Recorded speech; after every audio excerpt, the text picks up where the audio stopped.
Dr. Ayanna Morgan, a respected black surgeon, faces a shocking act of racism when a police officer publicly humiliates her in a blatant abuse of power. Despite her status and accomplishments, she becomes the target of prejudice, igniting a battle against systemic corruption. As Ayanna uncovers a disturbing network of complicity within law enforcement, the story exposes the infuriating realities of racism in America and the lengths some will go to maintain their power. This gripping tale highlights the emotional toll of discrimination and the resilience required to challenge deep-seated injustice. The autumn sun hung low over the small diner on Main Street, casting long shadows on the cracked pavement. Inside, the air was thick with the smell of burnt coffee and whispered conversations.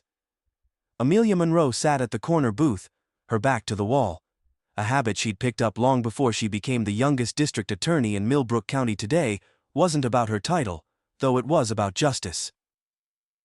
Amelia's caramel brown eyes scanned the room, noting every detail. The flickering neon sign above the register, the cautious glances from the two waitresses by the counter, and the uneasy quiet that settled as soon as he walked in. Officer Grayson, the precinct's golden boy, strolled through the door like he owned the place. His uniform was crisp, his badge polished to a near-blinding shine, but Amelia saw through the facade. She always did. Grayson's sharp blue eyes locked onto her almost instantly. His smirk was a weapon, honed to cut and intimidate.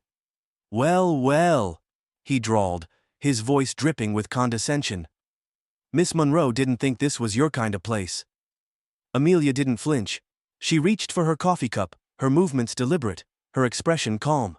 "It's District Attorney Monroe," she corrected, her voice as smooth as the coffee she didn't intend to drink. "And I didn't think this was your kind of jurisdiction." The smirk faltered, just for a moment, before returning with double the arrogance. "You've been busy, haven't you, stirring up trouble where there isn't any?" He slid into the booth across from her uninvited, his presence as invasive as the tension now thickening the air. "Trouble has a way of finding its way to the surface," Amelia replied, her tone measured. She leaned forward slightly, her gaze unyielding. "Especially when you bury it deep enough." Grayson's jaw tightened, but he kept his composure. "You're stepping on toes you shouldn't be." Friendly advice: walk away before someone decides you're more trouble than you're worth.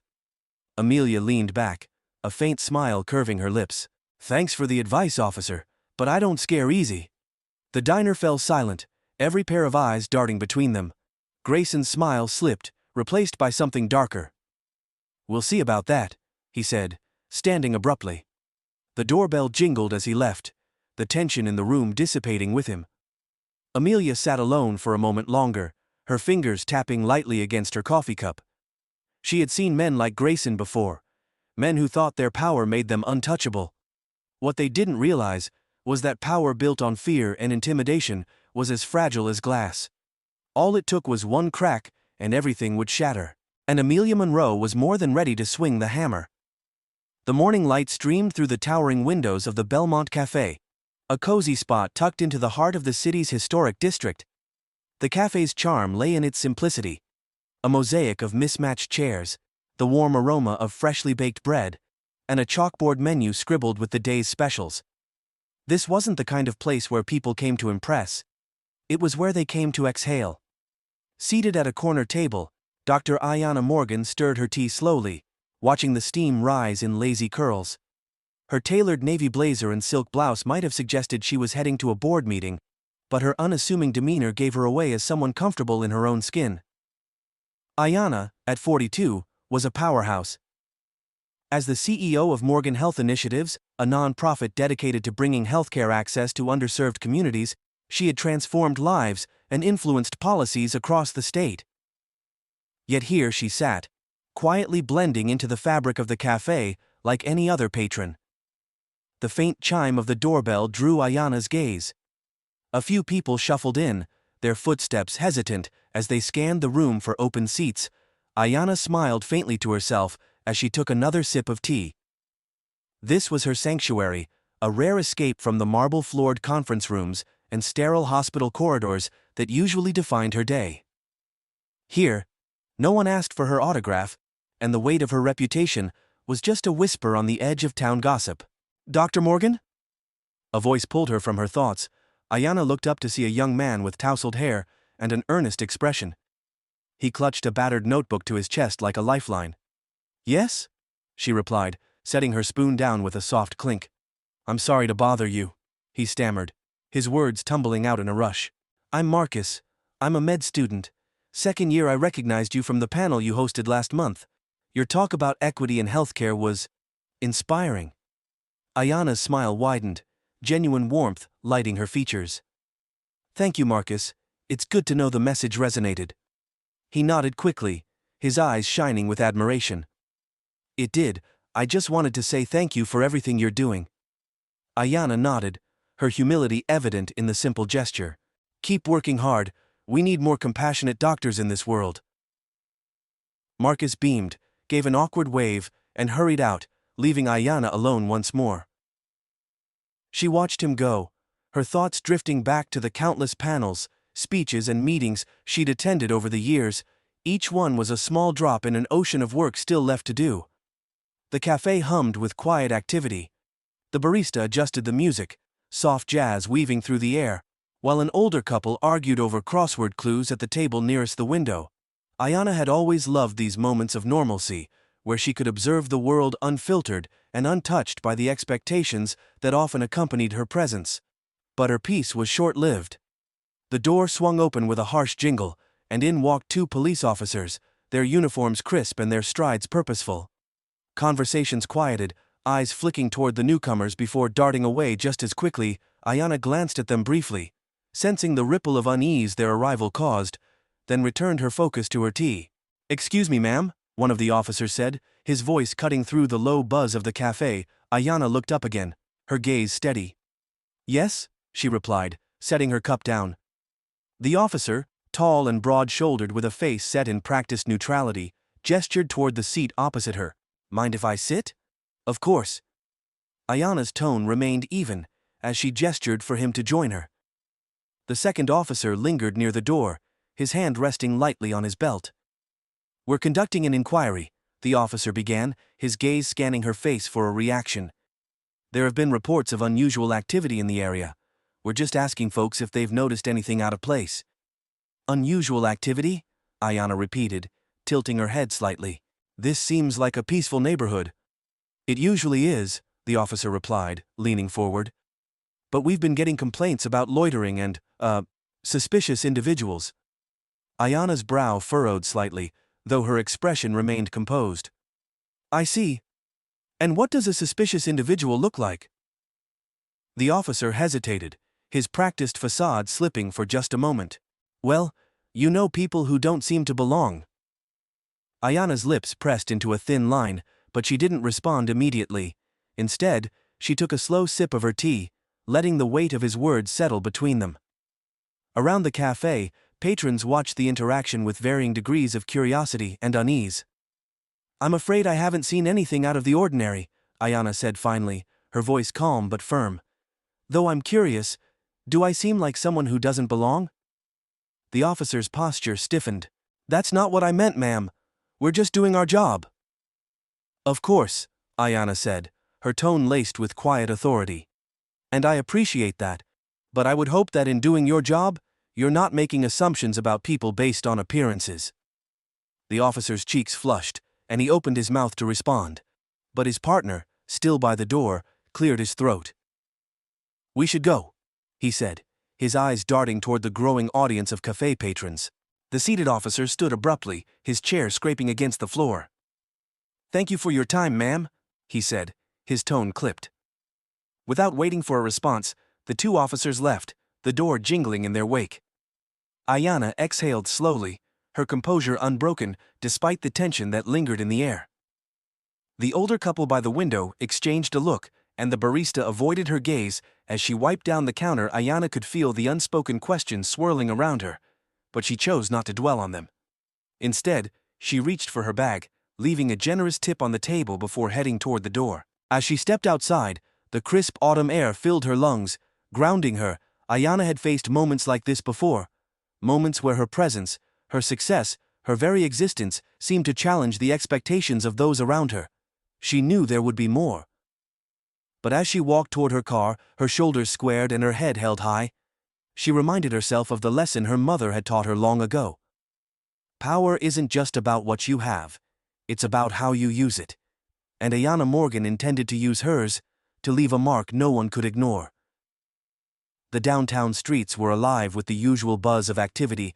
Ayanna Morgan's heels clicked softly against the pavement as she approached the entrance of Crescent Jewelers, a high-end store known for its understated elegance. The glass facade gleamed in the mid-morning sun, displaying rows of sparkling necklaces, bracelets, and rings. Ayanna had made an appointment to browse a selection of pieces for an upcoming gala fundraiser she was hosting, a night aimed at raising awareness and funding for community health initiatives. The sleek glass door opened with a soft chime as she stepped inside, her polished appearance fitting seamlessly with the luxurious atmosphere.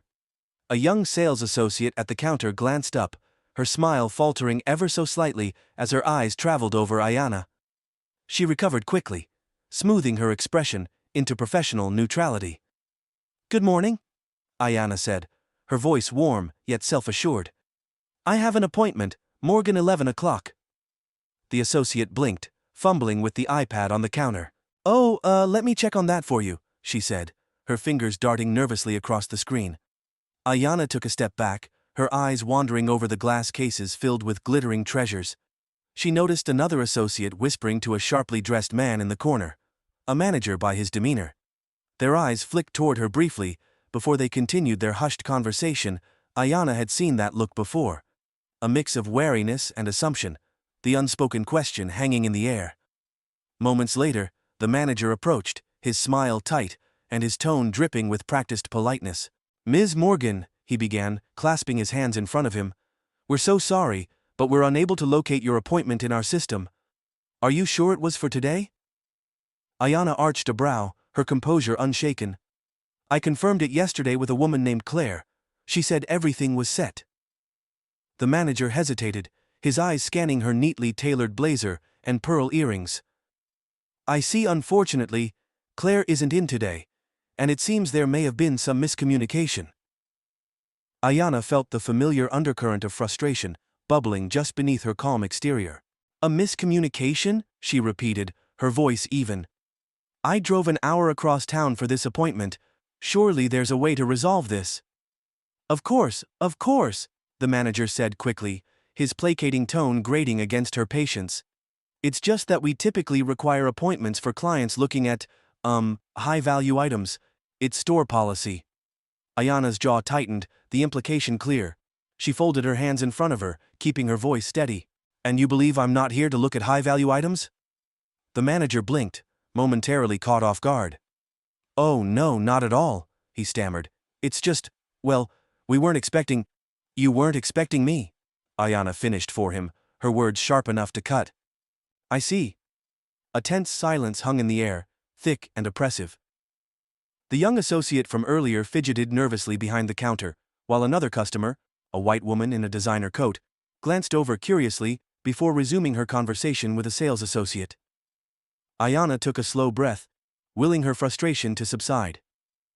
She was no stranger to moments like this, where her presence seemed to disrupt unspoken expectations, but that didn't make it any less infuriating. "Please wait here," the manager said finally, his face flushed, as he hurried toward the back office. As Ayanna stood in the center of the store, her eyes wandered to the other customers. One woman ran her fingers delicately over a diamond bracelet, chatting animatedly with her salesperson. Another couple examined wedding bands, their laughter soft and unbothered. It was a stark contrast to the tension she had felt since walking through the door, a silent reminder of the unspoken barriers she faced, even in spaces she had every right to occupy. When the manager returned, his smile was forced, and his tone carried the faintest edge of discomfort. "Mrs. Morgan, we've located your appointment details. Please, follow me to the private viewing room." Ayanna didn't miss the way his eyes darted to the security guard by the entrance as she passed. She followed the manager through a pair of frosted glass doors into a sleek, minimalist room, adorned with velvet-lined trays and recessed lighting that cast a warm glow over the jewelry on display. "Claire will be back tomorrow," the manager said, gesturing toward a plush chair.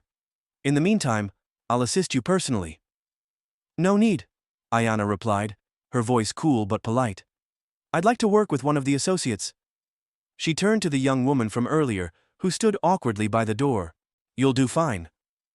The associate hesitated, glancing nervously at the manager, who gave a tight nod before retreating. As the young woman stepped forward, Ayanna offered her a reassuring smile. "Don't worry, I don't bite." The associate's shoulders relaxed slightly, and she nodded. "Thank you, ma'am. What can I show you today?" For the next 20 minutes, Ayanna browsed the collection with quiet professionalism, asking pointed questions about cut, clarity, and craftsmanship. The associate's nervousness melted away as Ayanna treated her with the same respect she expected in return, though the faint tension from earlier lingered like a shadow in the corner of the room. As Ayanna finalized her selection, a stunning gold cuff bracelet with an intricate lattice design, the door to the viewing room opened abruptly. The manager entered, his face pale and his expression stiff. Behind him stood the security guard, his presence imposing in the otherwise serene space.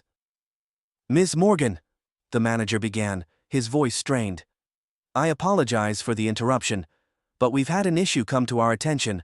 I'm sure it's just a misunderstanding." Ayanna's eyes narrowed, a cold prickle crawling up her spine. "What issue?" The manager glanced at the security guard, who cleared his throat before speaking. "We received a report from another customer. They believe they saw you placing something into your bag." For a moment, the words hung in the air, sharp and jagged. Ayanna stared at them, her expression unreadable, though her fingers tightened slightly against the arms of the chair. "I see," she said finally, her tone measured. "And did anyone on your staff witness this supposed incident?" The security guard shifted uncomfortably. "No, ma'am, but we have to follow up on all reports."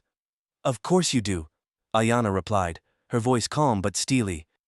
"And I'm sure you review your security footage before making accusations of this nature." The manager hesitated, his discomfort growing.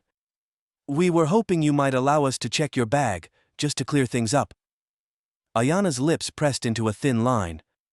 She felt the weight of their eyes on her, the unspoken assumptions cloaked in their polite words. She could feel the anger simmering beneath her calm exterior, threatening to spill over. But she held it in check. "Not here. Not like this." "No," she said evenly, her voice cutting through the tension like a blade. "You don't have the right to search my belongings. If you believe a crime has been committed, I suggest you review your security footage and proceed accordingly." The security guard glanced at the manager, who nodded stiffly. "We'll do that," the manager said, his tone clipped.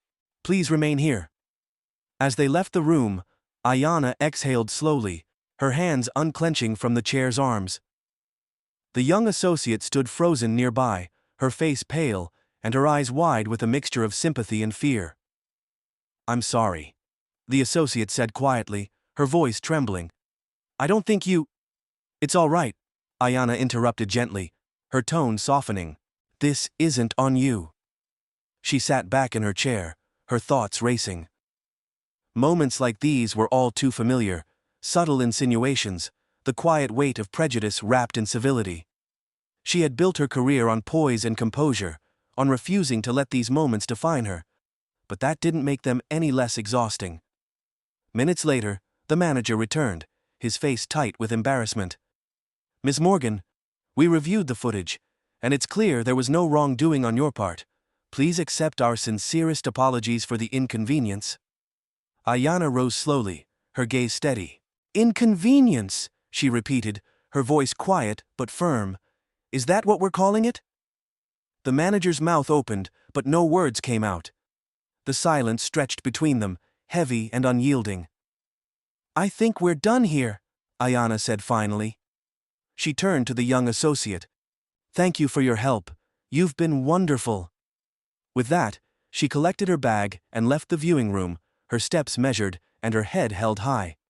The whispers of the other customers followed her as she exited the store, the weight of their stares pressing against her back. But Ayanna didn't falter. Once outside, she paused, drawing in a deep breath of the cool autumn air. The moment lingered, a quiet battle between anger and resolve. She knew she couldn't let it end here. Not this time. Ayanna glanced at the name engraved above the store's door, her jaw tightening. The fight for respect and dignity wasn't confined to boardrooms and hospitals. It was in every space she entered, every interaction she faced, and she was far from done fighting. The heavy, echoing sound of Ayanna's heels on the courthouse steps was a stark contrast to the whispers that followed her. Her phone buzzed in her hand as she ascended, the notifications relentless. A flood of messages from colleagues, community members, and reporters. Crescent Jewelers' mishandling of her earlier visit had somehow become public knowledge. A small video clip of Ayanna calmly rejecting the store manager's request to search her bag was circulating online, accompanied by a flurry of commentary, ranging from support to thinly veiled accusations. Ayanna had long grown accustomed to public scrutiny, but this felt different, more personal. She paused at the courthouse entrance, inhaling deeply as she scanned the building's imposing facade. Her meeting with Councilman Harris and city officials about healthcare reforms was in 10 minutes, but the weight of the morning lingered, a quiet storm brewing beneath her composed exterior. Inside, the courthouse buzzed with its usual blend of urgency and tension. Lawyers paced in sharp suits, clerks shuffled papers, and families murmured in waiting areas. Ayanna's presence turned a few heads as she walked down the marble hallway, her navy blazer and upright posture exuding quiet authority. She didn't slow her stride, though the occasional sidelong glance and murmured comment reminded her of the morning's events. She reached the double doors to the conference room and stepped inside. The atmosphere shifted immediately. A group of officials sat around a polished oak table, their conversations halting mid-sentence as Ayanna entered. Among them was Councilman Greg Harris, a wiry man with salt and pepper hair and a permanent scowl. His reputation for obstructionist tactics and disdain for Ayanna's healthcare initiatives preceded him. "Dr. Morgan," Harris drawled, standing slowly. "How kind of you to join us. I trust your morning's events haven't delayed your schedule." Ayanna's gaze met his, steady and unflinching. She knew exactly what he was doing. Harris wasn't above weaponizing embarrassment, and the incident at Crescent Jewelers had clearly reached him. "Councilman Harris," she replied evenly, sliding into her seat, "I wouldn't miss an opportunity to discuss the proposed healthcare budget, especially when so much is at stake." Harris smirked, leaning back in his chair. "Of course we wouldn't want distractions to cloud such an important conversation." The tension in the room thickened, and Ayanna caught the uneasy glances exchanged among the other officials. She ignored Harris's bait, instead opening her leather-bound notebook and flipping to her prepared statements. She'd spent weeks crafting her arguments for today's meeting, determined to counter the council's resistance to her proposal, but Harris wasn't done. "I must say," he continued, his tone feigning innocence, "it's unfortunate that such misunderstandings still happen in our city. One would hope that even high-value establishments would be more discerning." Ayanna's fingers tightened slightly on her pen, though her expression remained calm.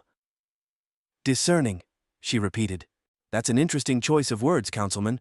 Perhaps we should focus our discussion on the lack of discernment in our city's healthcare priorities instead."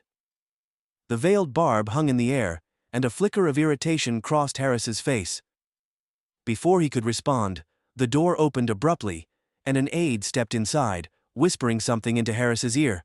He frowned, then glanced at Ayanna. "Excuse me for a moment," he said, rising. "It seems I'm needed elsewhere." As Harris left the room, Ayanna felt the weight in her chest ease slightly, but the reprieve was short-lived. Moments later, the aide returned, her expression apologetic but firm. "Dr. Morgan," she said, "there's an officer here requesting to speak with you. He says it's urgent." The room fell silent, a ripple of confusion and unease passing through the group. Ayanna stood slowly, her mind racing. She followed the aide into the hallway, where a uniformed officer stood waiting. Officer Daniels. His presence was imposing, his sharp features framed by a tightly trimmed haircut and an air of authority that bordered on arrogance. "Dr. Morgan," Daniels began, his tone clipped, "we have a situation that requires your immediate attention. Would you come with me, please?" Ayanna's brow furrowed. "What situation? I'm in the middle of an important meeting." Daniels's jaw tightened, and he stepped closer, lowering his voice. "It's about the incident at Crescent Jewelers. We've received a formal complaint." The words hit like a slap, but Ayanna didn't flinch. "A formal complaint?" she repeated, her voice calm but sharp. And what exactly am I being accused of? Daniels hesitated, glancing at the few passers-by who had begun to linger nearby. This isn't the place to discuss it. Please come with me. Ayanna crossed her arms, her posture unyielding. I'm not going anywhere without an explanation, and if this is about the false accusation made earlier, I suggest you check your facts before attempting to disrupt my work. Daniels's eyes narrowed, and the tension between them grew, drawing more attention from the surrounding courthouse staff. He seemed to realize the precariousness of the situation and leaned in, lowering his voice even further. This isn't a request, Dr. Morgan. Ayanna's pulse quickened, but she held her ground. She could feel the weight of the moment pressing against her, the unspoken dynamics of power and prejudice that had long shadowed her journey. Around them, murmurs began to grow louder, a small crowd forming at a respectful distance.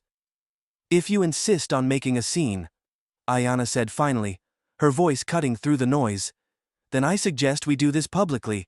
I have nothing to hide. Daniel's expression hardened, and he reached for his radio. 10:30, he said curtly, his voice carrying a note of finality. We're bringing her in. The murmurs turned into gasps, and Ayanna felt a wave of disbelief ripple through her. She could see the flashes of cell phone cameras now, bystanders documenting the unfolding confrontation.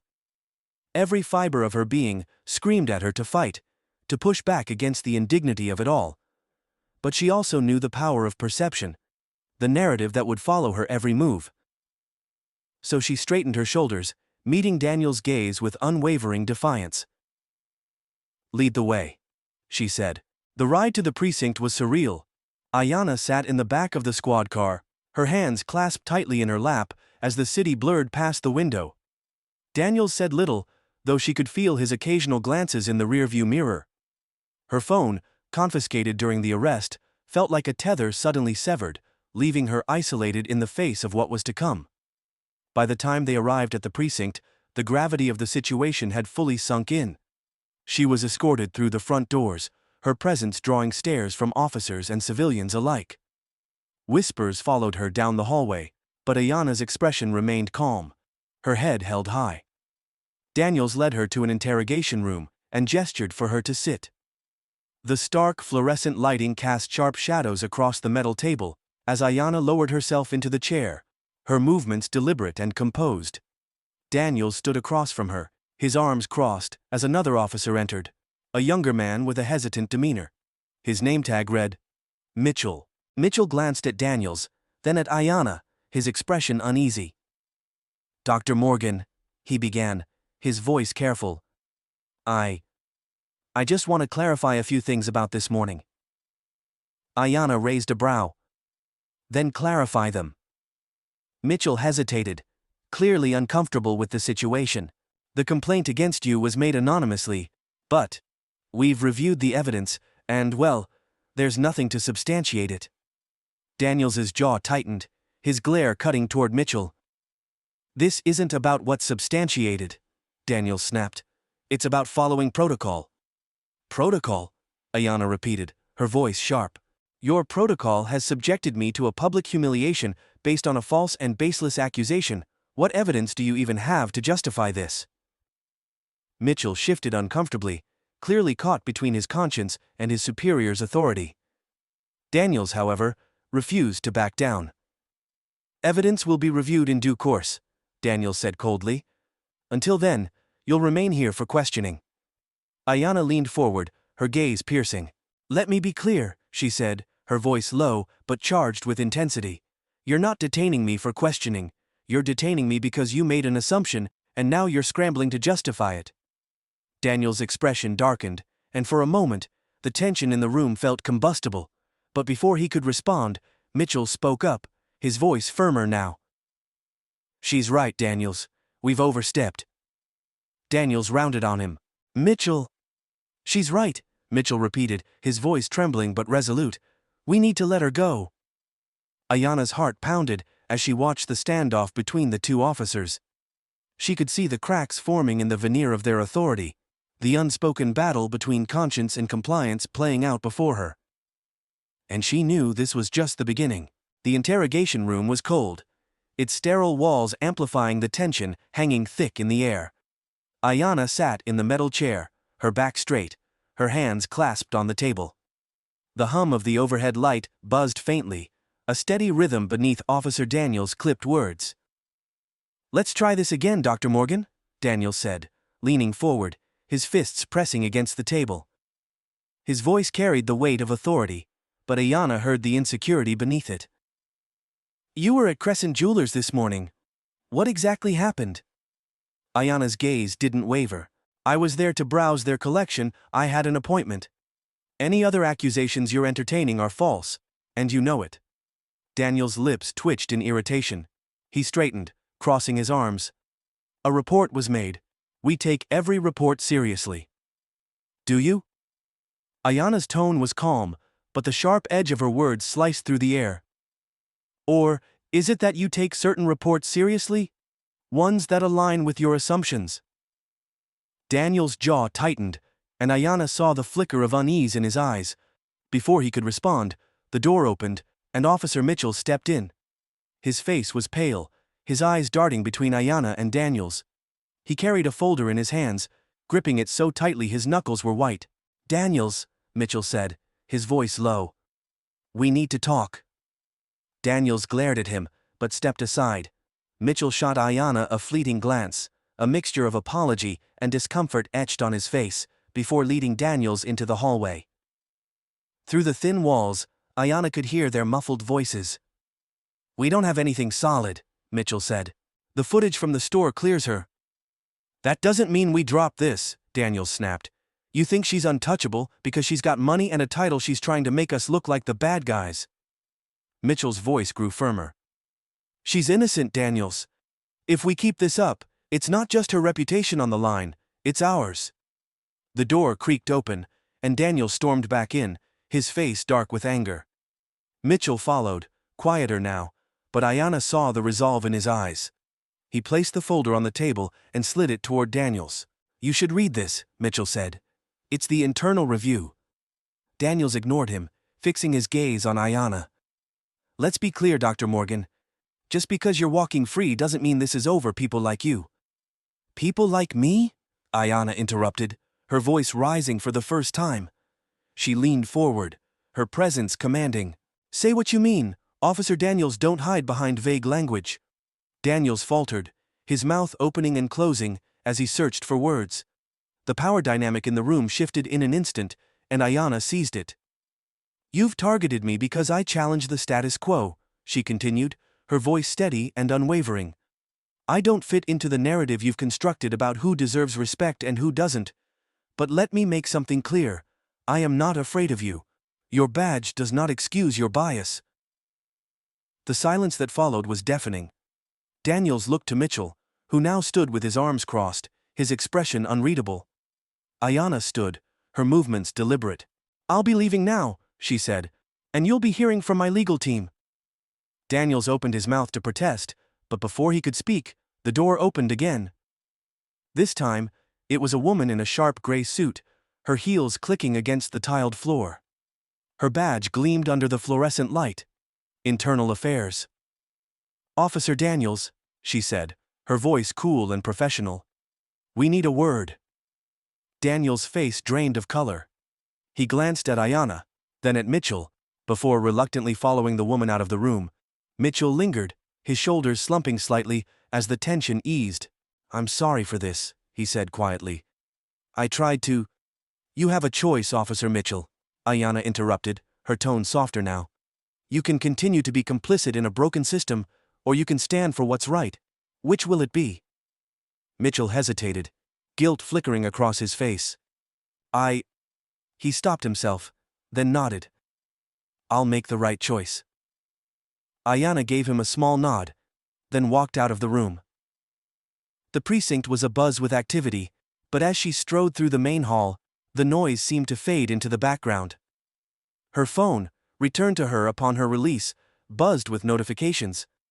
She ignored them, focusing instead on the steps she would take next.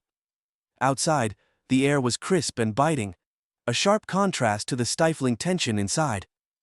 Ayanna leaned against her car, exhaling slowly as she unlocked her phone. Dozens of missed calls and texts flooded the screen, but one name caught her eye. Ayanna Morgan, attorney at law. Her sister. Diana, Ayanna said when the call connected, her voice steady but laced with exhaustion. I saw the video, Diana replied immediately. Her voice was sharp, precise, unmistakably lawyer-like. Are you all right? I'm fine, Ayanna said. But this isn't just about me. It's about the system that allowed this to happen. Good, Diana said. Because I've already started drafting the legal response, we're not letting this slide. A faint smile tugged at Ayanna's lips. Diana had always been the fighter in the family, her passion for justice as fierce as Ayanna's own. Thank you, Ayanna said. But this fight won't be won in the courtroom alone. We need to take this public. Diana hesitated. You're sure about that? It's going to get ugly. It's already ugly, Ayanna replied. But if we don't shine a light on this, nothing will change. There was a pause, then Diana's voice softened. All right, let's make some noise. That evening, Ayanna held a press conference outside City Hall. A small podium stood on the steps, flanked by reporters and community members who had gathered to hear her speak. The video of her arrest had gone viral, sparking outrage and support. In equal measure, Ayanna stood tall, her presence commanding as the cameras rolled. This morning, I experienced what so many others in this city face daily, she began, her voice steady. I was accused without evidence, detained without cause, and treated as though my dignity was negotiable. This is not an isolated incident, it is a symptom of a much larger problem, one that cannot be ignored. She paused, letting her words sink in. The crowd was silent, hanging on every word. I stand here today, not just as a victim, but as an advocate. This isn't just about me, it's about every person who has been judged unfairly, who has been silenced, who has been made to feel less than. We must demand accountability, not just from individuals, but from the systems that enable them. The crowd erupted into applause, the sound echoing through the square. Ayanna's heart swelled with resolve. This wasn't just her fight anymore, it was a movement. As the applause died down, she leaned into the microphone, her voice firm. This is only the beginning.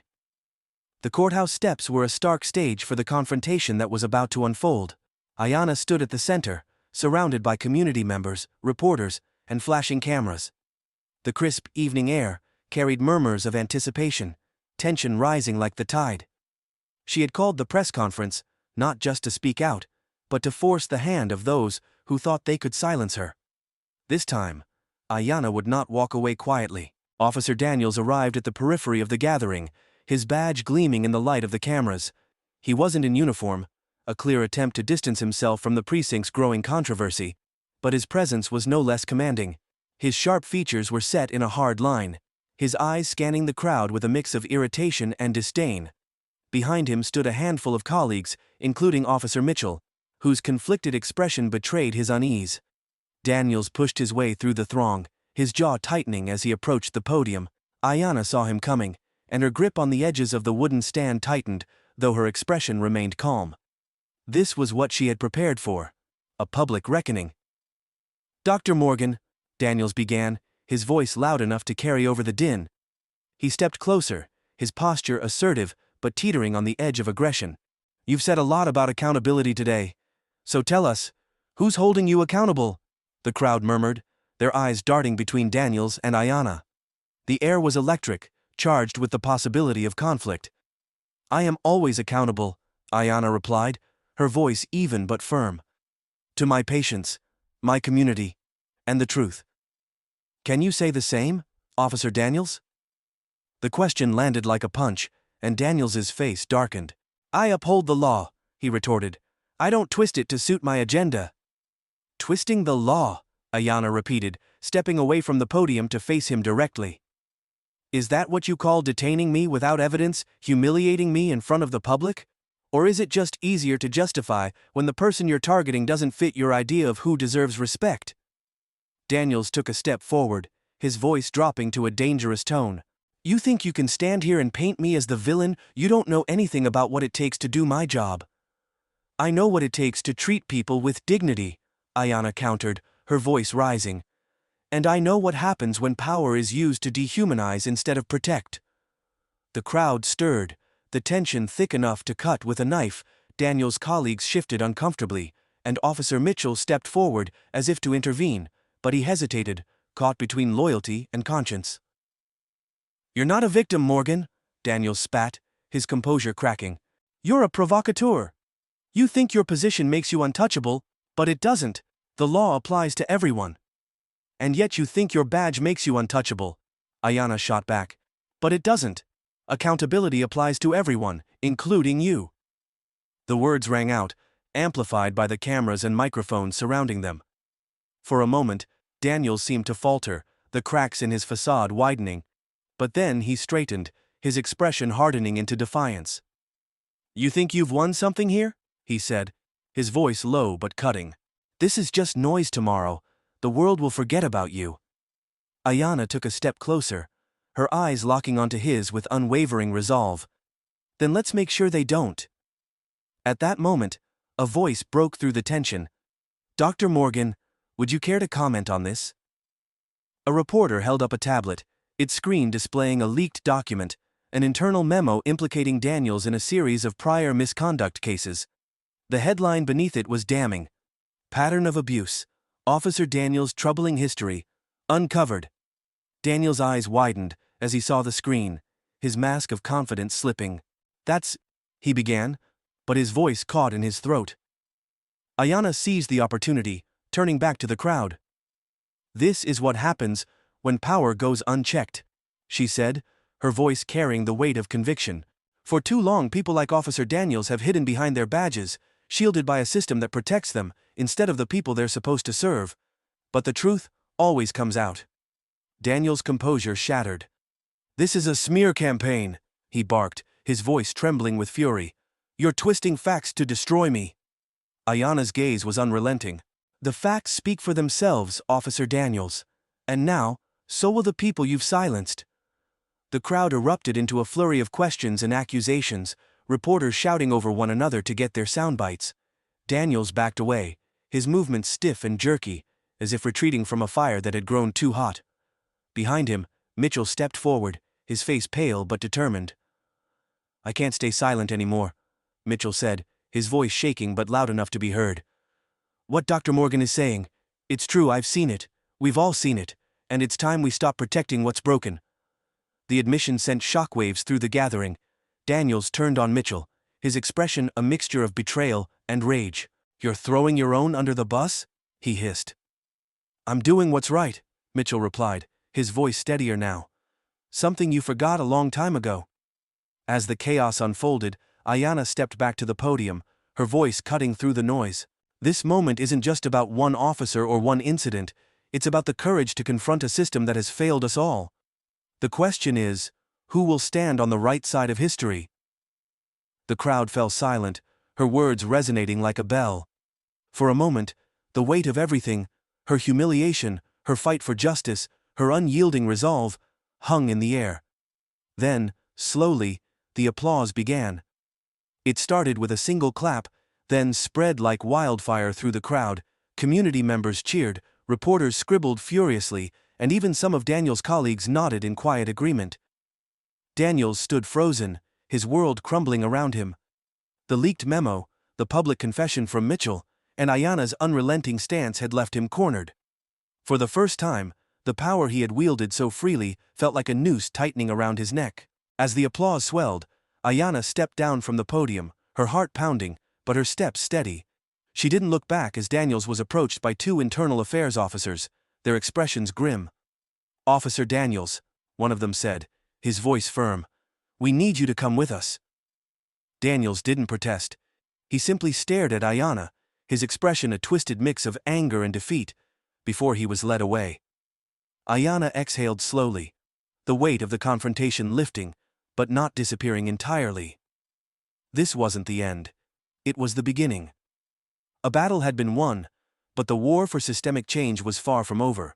As she walked away from the courthouse steps, the cheers of the crowd ringing in her ears, Ayanna allowed herself a moment of quiet pride. She had stood her ground, faced down injustice, and turned the tide. But the fight was just beginning. The courthouse parking lot was unusually quiet, a stark contrast to the storm brewing within the hearts of those who gathered there. Ayanna stood tall near the steps, the crisp evening wind tousling her hair. The tension in the air was palpable around her. Supporters, reporters, and curious onlookers formed a loose semicircle, their eyes darting between her and Officer Daniels, who stood a few paces away, flanked by two of his colleagues. Daniels wasn't in uniform this time, but his imposing presence was unchanged. His eyes were locked on Ayanna, his jaw clenched so tightly it seemed like it might snap. He had come here intending to confront her, thinking he could use this moment to regain control. Instead, he had walked into the lion's den. Ayanna didn't flinch. She met his gaze with calm determination, the weight of the moment pressing on her shoulders but failing to bow them. She had prepared for this. "This ends here, Dr. Morgan," Daniels said, his voice sharp and cold. He stepped closer, his boots crunching against the gravel. "You've gone too far, dragging my name through the mud, undermining the work of honest officers." "Honest officers?" Ayanna interrupted, her voice steady but carrying a sharp edge. She folded her arms and stepped forward, closing the gap between them. "Tell me, Officer Daniels, which part of your honest work includes harassing innocent civilians, or silencing complaints, or using your badge to protect your ego instead of the people?" The crowd murmured in response, their eyes darting between the two figures. Ayanna could see the faint flicker of uncertainty in Daniel's eyes, but he quickly masked it with anger. "You don't know what you're talking about," Daniel shot back. "You think you're some kind of savior, coming in here and turning everything upside down? But you don't understand the realities of this job." Ayanna tilted her head, her voice unwavering. "And what reality is that?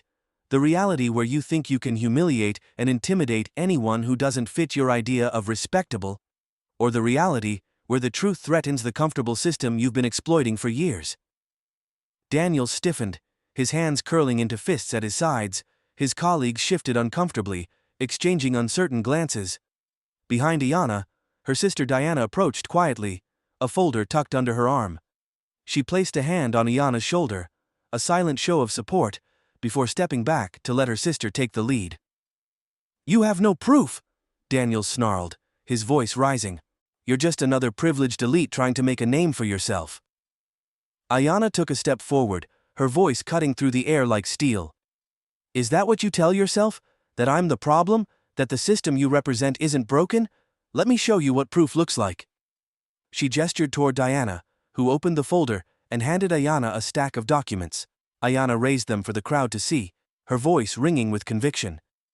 "These are complaints filed against Officer Daniels over the past decade," she announced. "Reports of racial profiling, excessive force, and abuse of power.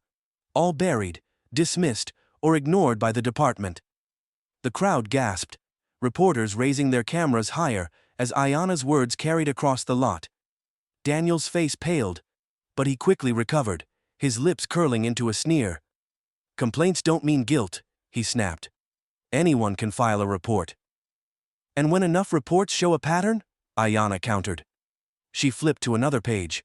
"Here's a signed affidavit from Officer Mitchell, confirming that you coerced witnesses and falsified evidence to cover up your misconduct." Daniel's colleagues took a step back, their discomfort now visible. Mitchell, standing in the crowd, lowered his gaze but nodded faintly, a public acknowledgement of his statement. "Lies!" Daniels spat, his voice shaking with desperation. "This is all lies!" "Then why not let an independent investigation decide that?" Ayanna shot back, her voice rising to meet the intensity of the moment. "Why not face the scrutiny you so freely impose on others? What are you so afraid of, Officer Daniels?" The crowd erupted into murmurs and shouts, the energy around them crackling with tension. Daniels stepped forward, his body language radiating aggression. For a moment, Ayanna wondered if he might cross the line, if his desperation would manifest in something physical, but she stood her ground, refusing to yield. "You think this will fix anything?" Daniels hissed, his voice low but seething with venom. "You're just tearing things apart. You're making enemies you can't handle." Ayanna took a breath, her voice soft but resolute. "The only thing I'm tearing apart is the system that protects people like you, and if that makes me enemies, so be it." The sound of sirens in the distance broke the charged silence. Two black SUVs pulled into the lot, and a group of officers in suits emerged. Internal Affairs. Their presence sent a ripple through the crowd, and Daniels' expression shifted from defiance to fear. The lead investigator, a stern woman with piercing eyes, approached Daniels.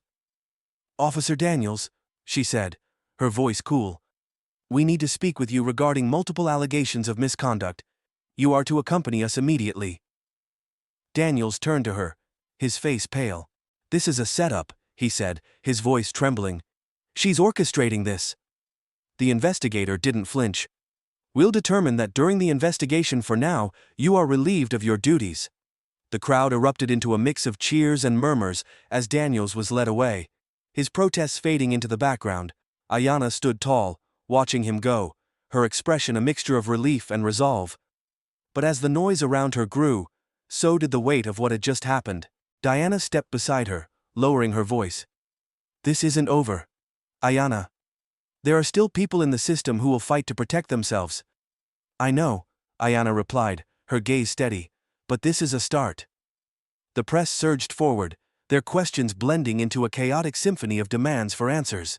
Ayanna turned to face them, lifting her hand for silence. "This moment is not just about one officer," she said, her voice carrying over the noise. "It's about a culture that has allowed prejudice and abuse to thrive unchecked. Change will not come easily, but it will come, and I promise you, I will not stop until it does." The applause was deafening, but Ayanna felt the weight of uncertainty pressing on her. The fight was far from over, and she knew the road ahead would be long and fraught with obstacles. As the crowd began to disperse, Ayanna stepped away from the podium, her heart heavy, but her resolve unshaken.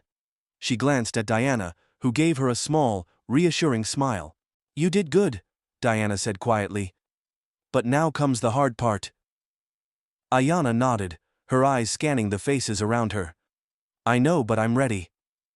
The news of Officer Daniels' removal from duty spread quickly, rippling through the precinct and the city like a tidal wave.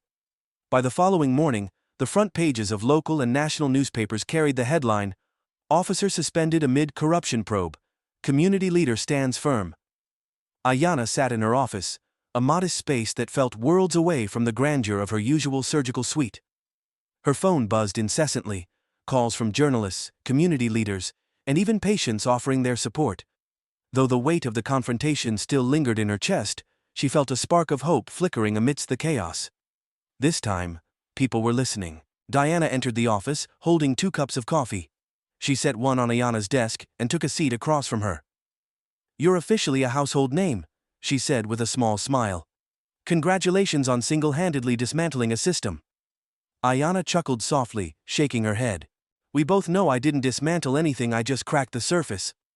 "And now you've got the whole city looking at what's underneath," Diana replied, her tone serious. "That's no small feat." Ayanna leaned back in her chair, cradling the coffee cup in her hands. "What about Daniels?" she asked. "What's the latest?" Diana sighed, setting her cup down. "Internal Affairs has everything they need to move forward. He's facing charges for misconduct and obstruction, but the process won't be quick, and he's already trying to paint himself as the victim." Ayanna wasn't surprised. Daniels' defiance during their confrontation had been the final act of a man unwilling to relinquish his power. Still, she knew the battle wasn't over. There would be resistance, both from him and from those who benefited from the system he represented. In the weeks that followed, Ayanna's fight for justice grew beyond her personal ordeal. The evidence she and Diana had presented during the press conference catalyzed a wave of action. Community organizations rallied behind her, demanding not only Daniels' prosecution, but broader reforms within the police department. Ayanna became an unlikely leader in the movement, her voice amplified by her status and integrity.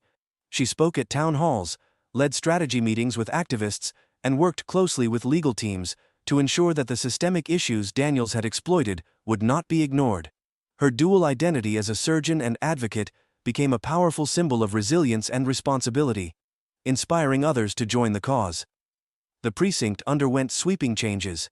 Internal Affairs expanded their investigation, uncovering not just Daniels' actions, but a network of complicity that extended into the higher ranks.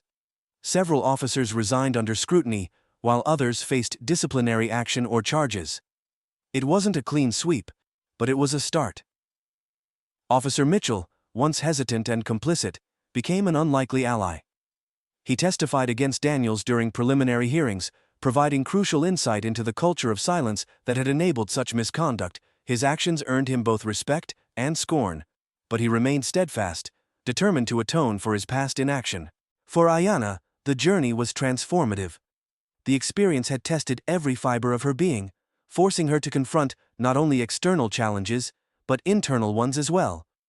She had wrestled with anger, fear, and doubt, yet emerged stronger, her purpose clearer than ever. One evening, as she sat on the porch of her modest home, she reflected on how much had changed.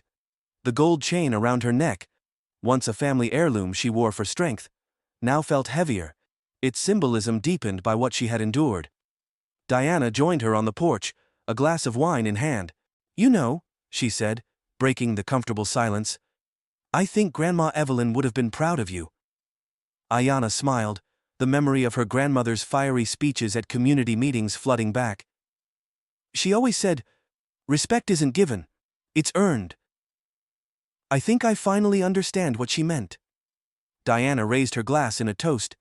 "To Evelyn's legacy. And to yours." They clinked glasses, the quiet moment of triumph shared between sisters. Despite the progress, Ayanna knew the road ahead was still fraught with challenges. Daniel's legal battle would be long and contentious, and his supporters within the department remained a vocal minority. The push for reform was met with resistance at every turn, from political maneuvering to public skepticism. One particularly difficult day, Ayanna received an email from a former colleague. The message was a mix of praise and caution, warning her to be mindful of the backlash from those who felt threatened by her efforts. Though the words were meant to encourage, they served as a stark reminder of the stakes. Her resolve never wavered. Ayanna had seen what complacency looked like, and she refused to let fear dictate her path. The ripple effects of Ayanna's stand were felt far beyond her city. Her story gained national attention, sparking conversations about police reform and systemic racism in communities across the country. Other individuals came forward with their own experiences of injustice, emboldened by her courage. Legislation was proposed at the state level to increase oversight of law enforcement, and grassroots organizations saw a surge in support. Ayanna's name became synonymous with resilience and accountability, her story a rallying cry for those who believed in the possibility of change. Months later, Ayanna attended a community event at a local park. The atmosphere was vibrant, with families gathered for food, music, and conversation. The event was a celebration of the progress made, but also a reminder of the work that still lay ahead. As she walked through the crowd, several people stopped to thank her, their gratitude genuine and heartfelt. One young woman approached her with tears in her eyes, clutching a notebook filled with letters to her local representatives. "You inspired me to speak up," the woman said, her voice trembling. "I never thought I could make a difference, but because of you, I'm trying." Ayanna's chest tightened with emotion. "You're already making a difference," she said, placing a hand on the woman's shoulder. "And the more we speak up, the harder it becomes for anyone to ignore us."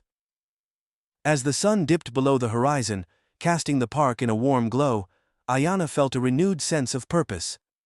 This was why she had fought, not just for justice, but for hope.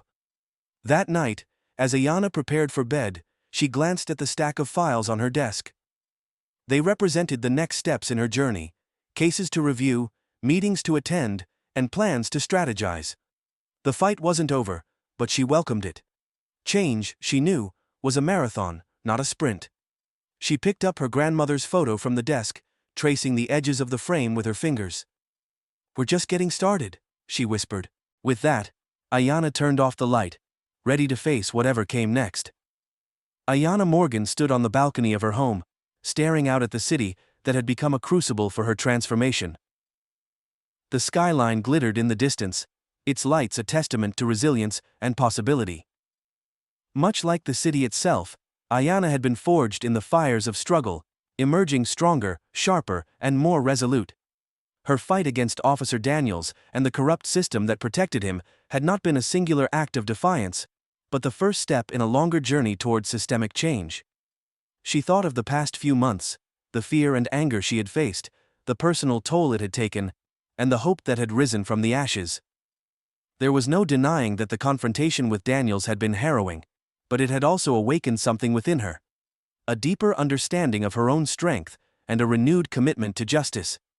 The Ayanna who stood here now was not the same woman who had walked into that police precinct weeks ago. She had always been driven, always dedicated to helping others, but her experiences had revealed new dimensions of courage and purpose. Before, she had believed her role as a surgeon and community leader was enough. Now, she understood that her voice carried weight far beyond her own accomplishments. Her ordeal had forced her to confront uncomfortable truths, not just about the system, but about herself. She had wrestled with doubt, anger, and the temptation to give in to fear.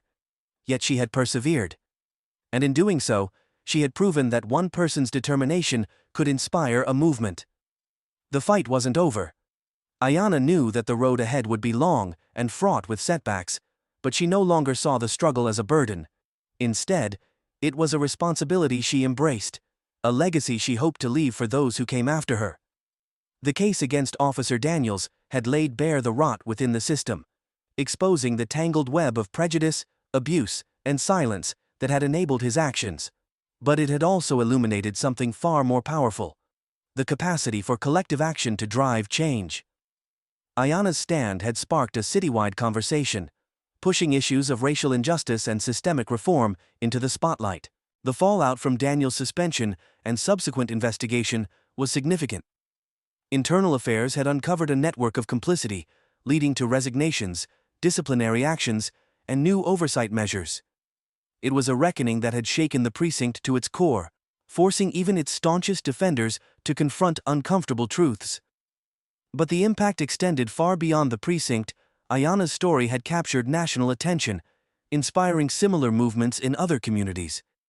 People who had long felt powerless began to speak out, their voices amplified by the momentum she had created. Protests, town hall meetings, and grassroots initiatives sprang up across the country, fueled by a shared determination to hold systems accountable. Ayanna had become a reluctant symbol of this movement. Her dual identity as a surgeon and advocate resonated deeply, illustrating the intersection of individual effort and systemic change. She often thought of her grandmother Evelyn, whose fight for civil rights had paved the way for this moment. Ayanna's journey was a continuation of that legacy, proof that the fight for justice was never truly over, but always evolving. The most profound moments of Ayanna's journey weren't captured on camera or reported in the news. They came in quiet, personal encounters with people whose lives had been touched by her actions. She thought of the young woman at the community event, clutching her notebook of letters to elected officials. She thought of Officer Mitchell, who had risked his career to speak the truth. She thought of her patients, who looked at her now with not just gratitude, but pride. These moments reminded Ayanna why the fight mattered. Change wasn't about dismantling systems for the sake of destruction, but about rebuilding them in ways that served everyone with dignity and fairness. It was about empowering people to believe in their own agency, to recognize that their voices mattered. Ayanna had made a choice to confront Daniels and the system he represented, but she knew that choice wasn't hers alone.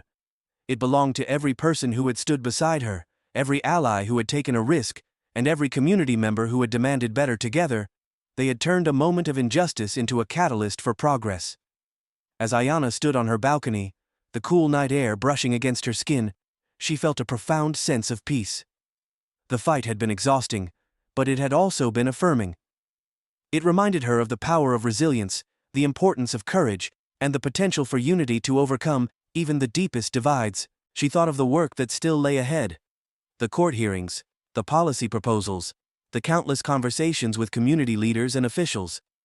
She thought of the lives that had been changed, and the ones that still needed to be protected.